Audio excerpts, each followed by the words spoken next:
सपा के दूसरे खड़े किए गए प्रत्याशी को हराने के लिए बीएसपी को चाहे बीजेपी व अन्य किसी भी सपा प्रत्याशी के मुकाबले में भारी पड़ रहे। अकेले मैंने बीजेपी की बात नहीं कही थी, मेरा प्रेस नोट भी जारी हुआ है और मेरा वर्बली बयान भी है।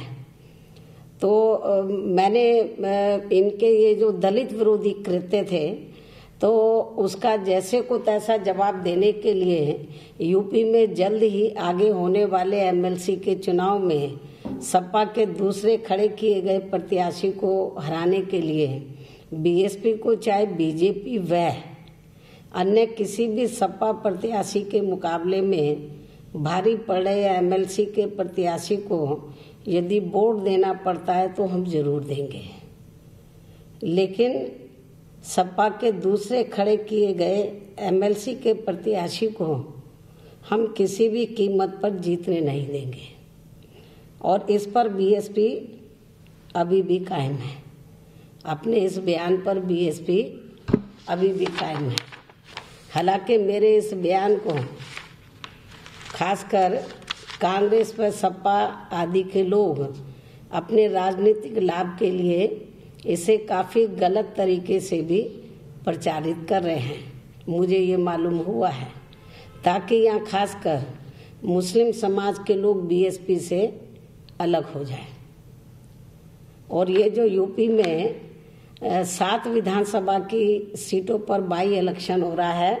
तो इस बाई इलेक्शन में मुसलमानों का वोट बीएसपी को ना पड़े, ये इसको गलत तरीके से मेरे इस बयान को प्रचारित कर रहे हैं, ताकि यहाँ खास मैं फिर बोलती ताकि यहाँ खासकर मुस्लिम समाज के लोग बीएसपी से अलग हो जाएं, जिसमें इनको लाख जतन करने के बावजूद भी कोई कामयाबी मिलने वाली नहीं है, क्योंकि यहाँ प्रदेश के मुस्लिम समाज के लोगों को ये बात अच्छी तरह से मालूम है कि बीएसपी ने विशेष परिस्थितियों में या फिर पूर्ण बहुमत न मिलने की स्थिति में उत्तर प्रदेश में यहाँ की जनता के हित में जब भी बीजेपी के सहयोग से या फिर बीजेपी के साथ मिलकर अपनी सरकार बनाई है, तो तब फिर हमने दूसरी पार्टियों की तरह अपने राजनीतिक स्वार्थ में कभी भी अपनी पार्टी की मूवमेंट व विचारधारा के खिलाफ जाकर कोई भी गलत कार्य नहीं किया है और हमने केवल भारतीय संविधान के मुताबिक चलकर यहाँ सर्वजन व सर्वधर्म हिताय एवं सुखाय की नीतियों पर आधारित ही अपनी पूरी ईमानदारी व निष्ठा से सरकार चलाई है, जिसकी खास वजह से ही जब भी यूपी में बीएसपी ने बीजेपी के सहयोग से या फिर उनके साथ मिलकर मिली जुली सरकार बनाई है, तो तब फिर यहाँ बीजेपी काफ़ी हद तक कमज़ोर हुई है, ये बात भी सर्वविदित है। लेकिन वहीं दूसरी तरफ जब यहाँ समाजवादी पार्टी सत्ता में आई है, तो तब यहाँ बीजेपी काफ़ी मजबूत हुई है तथा फिर ये सत्ता में भी आसीन हुई है ये पार्टी, और सपा के खास वजह से ही अभी भी ये पार्टी यहाँ सत्ता में आसीन है। इसके साथ ही यहाँ मैं ये भी अवगत कराना चाहती हूँ कि बीजेपी के साथ मिलकर सरकार बनाने के बावजूद भी बीएसपी ने अपने चारों रहे शासनकाल में यहाँ एक भी हिंदू मुस्लिम दंगा नहीं होने दिया है। यह आप लोग रिकॉर्ड उठाकर देख सकते हो। बीएसपी के साथ मिलकर सरकार बनाने के बावजूद भी बीजेपी के साथ मिलकर सरकार बनाने के बावजूद भी बीएसपी ने अपने चारों रहे शासनकाल में यहाँ एक भी हिंदू मुस्लिम दंगा नहीं होने दिया है, जबकि वहीं दूसरी तरफ कांग्रेस व सपा का शासनकाल हिंदू मुस्लिम दंगों से काफी भरा रहा है, जिसके अनेकों उदाहरण हैं, जिसमें हिंदू व मुसलमानों का काफी जानी माली नुकसान हुआ है और इतिहास भी इस बात का गवाह है, जिसे ये झुटला नहीं सकते। इसके साथ ही हमारी पार्टी ने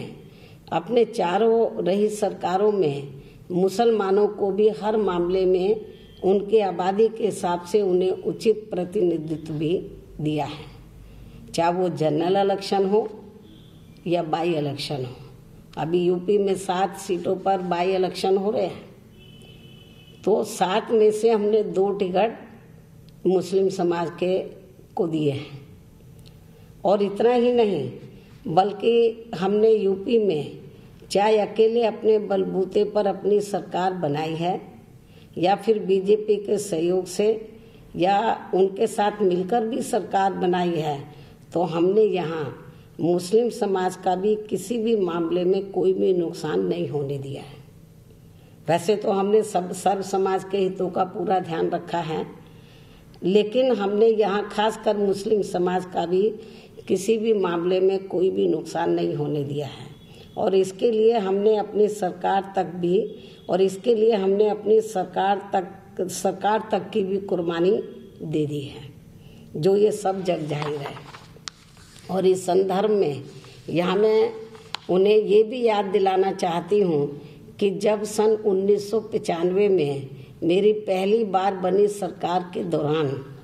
मथुरा में बीजेपी व आरएसएस के लोगों ने यहाँ मुसलमानों की ईदगाह पर उनकी धार्मिक भावनाओं को ठेस पहुंचाने के लिए नई परंपरा शुरू करनी चाहिए, तो तब उसे हमने किसी भी कीमत पर शुरू नहीं होने दिया था, जिसके कारण उस समय मेरी सरकार तक भी चली गई थी, जिसे सपा व कांग्रेस पार्टी के लोग भी छुटला नहीं सकते हैं। इसके बाद सन 2003 में